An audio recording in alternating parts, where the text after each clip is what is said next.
Uttar Pradesh police में assistant operator बनने का सपना है? तो सुनिए, ये मौका आपके लिए ही हो सकता है। अगले कुछ मिनटों में हम इस भर्ती की हर एक डिटेल को समझेंगे। मतलब योग्यता से लेकर परीक्षा तक। ये समझिए कि ये आपका पूरा का पूरा रोड मैप है। तो सबसे पहले बात करते हैं कि मौका कितना बड़ा है। देखिए, यूपी पुलिस ने असिस्टेंट ऑपरेटर के 44 पदों की घोषणा की है। अगर पुलिस फोर्स में एक टेक्निकल रोल की तलाश है तो यकीन मानिए ये एक शानदार मौका है। अच्छा, इस पूरी प्रक्रिया को समझने के लिए हमने इसे 6 आसान हिस्सों में बांटा है। पहले देखेंगे कि ये मौका आखिर है क्या, फिर बात करेंगे आपकी एलिजिबिलिटी की, चयन प्रक्रिया क्या होगी, लिखित परीक्षा कैसे क्रैक करनी है, ऑनलाइन आवेदन कैसे करना है और आखिर में आरक्षण से जुड़े जरूरी नियम क्या हैं। तो चलिए शुरू करते हैं सबसे पहले कदम से। आखिर ये असिस्टेंट ऑपरेटर का रोल है क्या और ये इतना खास क्यों है? देखिए, ये कोई नॉर्मल पुलिस की नौकरी नहीं है। ये पद यूपी पुलिस के रेडियो कैडर का है। मतलब वो टेक्निकल टीम जो पूरे पुलिस डिपार्टमेंट के कम्युनिकेशन नेटवर्क को संभालती है। सही मायनों में कहें तो ये फोर्स की रीढ़ की हड्डी है। और सैलरी, ये पे लेवल 4 की जॉब है, जिसका सीधा सा मतलब है कि तनख्वाह 25,500 से लेकर 81,100 रुपए के बीच होगी, जो कि एक बहुत ही अच्छा और सम्मानजनक सैलरी पैकेज है। ठीक है, मौका तो बहुत बढ़िया है, लेकिन क्या ये आपके लिए है भी? अब आते हैं सबसे जरूरी सवाल पर। क्या इसकी पात्रता की शर्तें पूरी होती हैं? तो ये सवाल खुद से पूछना है, क्या वो सभी शर्तें पूरी हो रही हैं जो इस पद के लिए जरूरी हैं? चलिए एक एक करके इन्हें चेक करते हैं। सबसे पहले एजुकेशन, 12वीं में फिजिक्स और मैथ्स, ये 2 सब्जेक्ट्स होने ही चाहिए। उम्र की बात करें तो 1 जुलाई 2025 को उम्र 18 से 22 साल के बीच होनी चाहिए। और आसान भाषा में समझें तो जन्म 2 जुलाई 2003 से पहले और 1 जुलाई 2007 के बाद का नहीं होना चाहिए। पढ़ाई के साथ साथ फिजिकल स्टैंडर्ड्स भी बहुत जरूरी हैं। पुरुष उम्मीदवारों के लिए अगर वो जनरल, ओबीसी या एससी कैटेगरी से हैं तो हाइट 168 सेंटीमीटर और अगर एसटी कैटेगरी से हैं तो 160 सेंटीमीटर। वहीं महिला उम्मीदवारों के लिए ये 152 और 147 सेंटीमीटर है। हाँ, एक और बात, महिला उम्मीदवारों का वजन कम से कम 40 किलो होना जरूरी है। अगर आप ये सारी शर्तें पूरी करते हैं तो क्या बात है। आप समझते हैं कि आगे का रास्ता कैसा है। देखिए, ये एक 4 पड़ावों वाली चयन प्रक्रिया है। ये पूरी प्रक्रिया 4 हिस्सों में बटी है। सबसे पहले और सबसे बड़ी चुनौती है लिखित परीक्षा। अगर ये पास हो गई तो फिर होगा डॉक्यूमेंट वेरिफिकेशन और फिजिकल स्टैंडर्ड टेस्ट। इसके बाद आपकी फिजिकल फिटनेस परखी जाएगी और फिर इन सब के आधार पर फाइनल मेरिट लिस्ट तैयार होगी।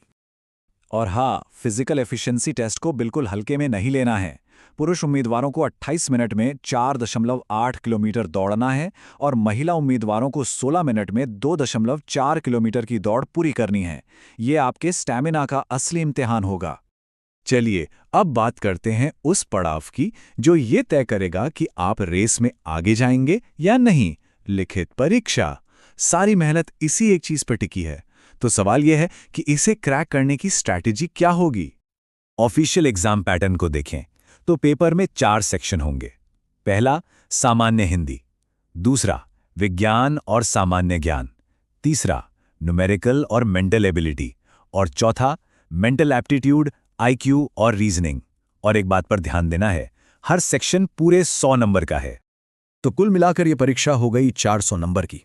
और यहाँ सबसे जरूरी बात यह है कि हर सब्जेक्ट का वेटेज बिल्कुल बराबर है, 25-25%। इसका सीधा मतलब यह है कि किसी भी एक सब्जेक्ट को नजरअंदाज करने की गुंजाइश नहीं है। और अब सुनिए इस परीक्षा का वो नियम जो सबसे मुश्किल है और अच्छे उम्मीदवारों को बाहर कर देता है। आपको हर एक सब्जेक्ट में, जी हां, हर एक सब्जेक्ट में कम से कम 50% नंबर लाने ही होंगे। सोचिए, अगर 3 सब्जेक्ट्स में 90% ले आए लेकिन एक में 49% पे अटक गए तो आप सीधे भर्ती प्रक्रिया से बाहर हो जाएंगे। ये बहुत बहुत जरूरी है।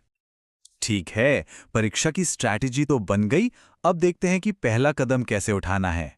मतलब ऑनलाइन एप्लीकेशन कैसे भरनी है। यहाँ पर तारीखों और प्रोसेस पर ध्यान देना बहुत जरूरी है। इन तारीखों को कहीं पर नोट कर लीजिए। एप्लीकेशन 3 दिसंबर 2025 को शुरू होगी और 2 जनवरी 2026 को बंद हो जाएगी। फीस भरने की आखिरी तारीख 5 जनवरी 2026 है। मेरी सलाह है आखिरी दिन का इंतजार बिल्कुल मत कीजिएगा। एप्लीकेशन फीस की बात करें तो जनरल, ईडब्ल्यूएस और ओबीसी उम्मीदवारों के लिए ये 500 रुपये है और SC/ST वर्ग के उम्मीदवारों के लिए ये 400 रुपये रखी गई है। अप्लाई करते समय कुछ बातों का खास ध्यान रखना है। सबसे पहले वन टाइम रजिस्ट्रेशन या OTR जरूरी है। दूसरा, एप्लीकेशन सिर्फ और सिर्फ ऑफिशियल वेबसाइट uppbpb.gov.in पर ही भरनी है। तीसरा, अपनी फोटो और सिग्नेचर दिए गए निर्देशों के हिसाब से ही अपलोड करें और जैसा मैंने कहा, आखिरी तारीख से पहले ही फॉर्म भर दें। और आखिर में जरा कुछ जरूरी नियम और आरक्षण की जानकारी भी देख लेते हैं। ये इसलिए जरूरी है ताकि फॉर्म भरते समय कोई भी गलती ना हो।